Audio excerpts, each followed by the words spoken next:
성경 읽어주는 남자입니다.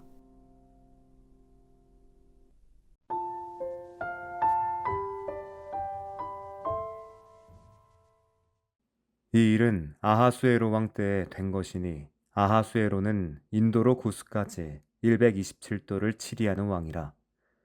당시에 아하수에로 왕이 수산궁에서 즉위하고 위에 있은 지 3년에 그 모든 방백과 신복을 위하여 잔치를 베푸니 바사와 메대의 장수와 각 도의 귀족과 방백들이 다 왕 앞에 있는지라. 왕이 여러 날 가운데 곧 180일 동안에 그 영화로운 나라의 부함과 위엄의 혁혁함을 나타내니라. 이 날이 다음에 왕이 또 도성 수산대소 인민을 위하여 왕궁 후원들에서 7일 동안 잔치를 베풀세. 백색, 녹색, 청색 휘장을 자색 가는 배줄로 대리석 기둥 은고리에 메고 금과 은으로 만든 걸상을 화반석, 백석, 운모석, 흑석을 깐 땅에 진설하고 금잔으로 마시게 하니 잔의 식양이 각기 다르고 왕의 풍부한 대로 어주가 한이 없으며 마시는 것도 규모가 있어 사람으로 억지로 하지 않게 하니 이는 왕이 모든 국내 관리에게 명하여 각 사람으로 마음대로 하게 함이더라. 왕후 와스디도 아하수에로 왕궁에서 부녀들을 위하여 잔치를 베푸니라. 제7일에 왕후 주웅이 일어나서 어전 내시 무후만과 비스다와 하르보아와 빅다와 아박다와 세달과 가르가스 7사람을 명하여 왕후 와스디를 청하여 왕후의 면류관을 정제하고 왕이 앞으로 나아오게 하여 그 아리따움을 뭇 백성과 방백에게 보이게 하라 하니 이는 왕후의 용모가 보기에 좋음이라.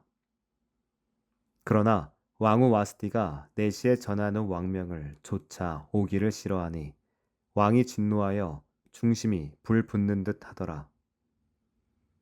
왕이 사례를 아는 박사들에게 묻되 왕이 규례와 법률을 아는 자에게 묻는 전례가 있는데 때에 왕에게 가까이하여 왕의 기색을 살피며 나라 첫자리에 앉은 자는 바사와 메대의 7방백 곧 가르스나와 세달과 아드마다와 다시스와 메레스와 마르스나와 무무간이라.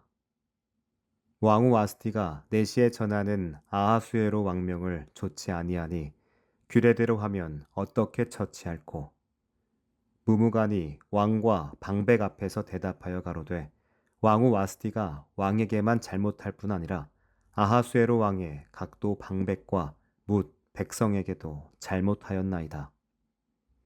아하수에로 왕이 명하여 왕후 와스티를 청하여도 오지 아니하였다 하는 왕후의 행위의 소문이 모든 부녀에게 전파되면 저희도 그 남편을 멸시할 것인즉 오늘이라도 바사와 메대의 귀부인들이 왕후의 행위를 듣고 왕의 모든 방백에게 그렇게 말하리니 멸시와 분노가 많이 일어나리이다. 왕이 만일 선이 여기실진대 와스디로 다시는 왕 앞에 오지 못하게 하는 조서를 내리되 바사와 메대의 법률 중에 기록하여 번역함이 없게 하고 그 왕후의 위를 저보다 나은 사람에게 주소서. 왕의 조서가 이 광대한 전국에 반포되면 귀천을 물어나고 모든 부녀가 그 남편을 존경하리이다. 왕과 방백들이 그 말을 선히 여긴지라 왕이 무무간의 말대로 행하여 각도 각 백성의 문자와 방언대로 모든 도에 조서를 내려 이르기를 남편으로 그 집을 주관하게 하고 자기 민족의 방언대로 말하게 하라 하였더라.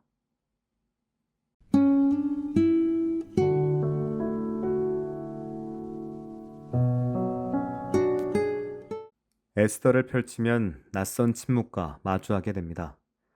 에스더는 하나님의 이름이 한 번도 언급되지 않는 책입니다. 뿐만 아닙니다. 기도도 예배도 율법도 등장하지 않는 이야기입니다. 마치 믿음의 언어가 지어진 듯한 세상 속에서 에스더서는 시작됩니다. 그렇지만 그 침묵은 텅 빈 공허가 아닙니다. 오히려 그 속에서 무엇인가 짙게 숨쉬고 있는 것을 느끼게 됩니다. 말씀의 사라진 자리에 흐르는 묘한 긴장과 질문을 진지하게 직면하면 문득 고개를 들어 우리 시대를 돌아보게 됩니다.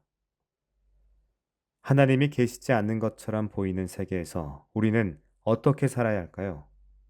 당신의 목소리를 들을 수 없을 때 믿음은 어떤 모양으로 존재할 수 있을까요? 에스더 1장은 고대 제국의 웅장한 모습을 보여주는 서막처럼 열립니다. 페르시아 왕 아하수에로는 자신이 세운 제국의 영광과 부를 전시하는 장대한 연회를 엽니다. 180일 동안 계속된 잔치는 권력의 위상을 부풀립니다. 수산 궁정은 화려한 장식과 값비싼 기물로 가득합니다. 모든 것이 완벽해 보입니다. 그러나 연회의 끝자락에서 예상치 못한 일이 벌어집니다. 왕이 왕후 와스디를 부르지만 그녀가 응하지 않습니다. 왕의 명령이 거절된 그 순간 제국의 완벽한 질서에 미세한 금이 가기 시작합니다. 사람들은 이 사건을 체제 위기로 해석하고 부인을 거스른 한 여인의 행동이 전국적인 질서 붕괴로 이어질 수 있다고 경고합니다. 결국 와스디는 폐위되고 법령이 반포됩니다. 남편이 집을 주관하도록 하라는 명령이 온 나라에 내려집니다. 와스디는 사라지고 제국은 체면을 지킨 것처럼 보입니다. 이 이야기를 따라가다 보면 우리는 이상한 공백을 느끼게 됩니다. 하나님은 어디에 계실까요?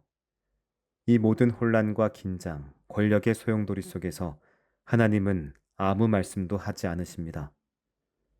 당신의 뜻을 묻는 사람이 없고 당신의 이름을 부르는 이도 없습니다. 그러나 이 이야기는 그 자체로 무언가를 증언합니다.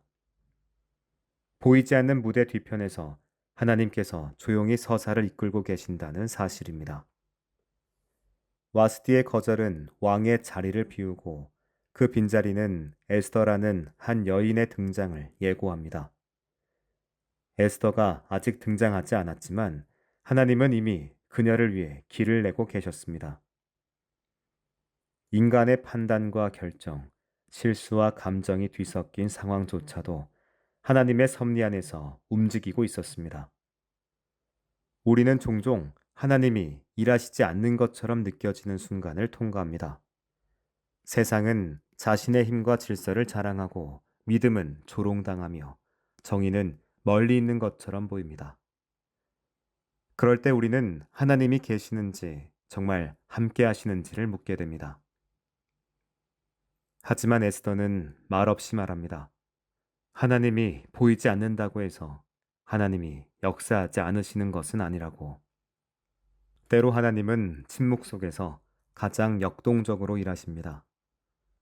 하나님은 이름 없이도 음성 없이도 여전히 우리를 위한 이야기를 짜고 계십니다. 당신은 보이지 않는 손으로 무대의 배경을 바꾸시고 조용히 중심을 이끄십니다. 오늘 우리도 에스더 1장을 살아가고 있는지도 모릅니다.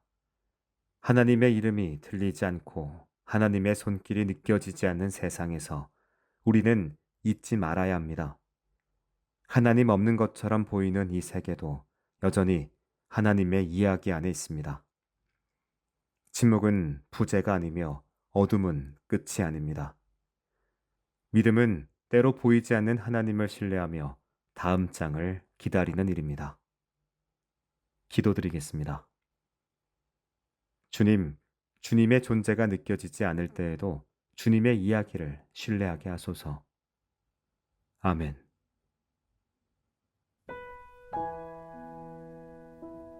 지금까지 묵상에 함께하는 교회 홍정한 목사, 내레이션 성경 읽어주는 남자였습니다.